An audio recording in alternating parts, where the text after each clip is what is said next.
Halos lahat ay nagtatanong doon sa aming bayan, sa gitnang kanluran na aking pinagmulan.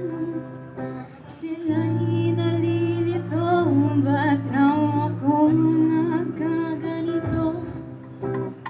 Ano ang dahilan? Ako lang ang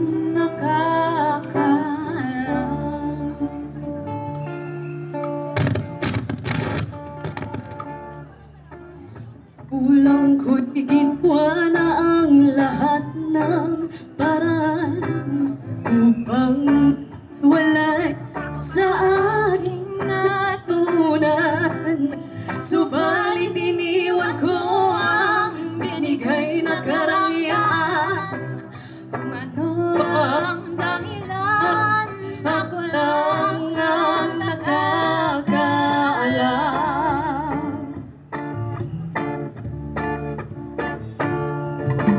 Musika ang buhay na aking tinataglay, ito rin na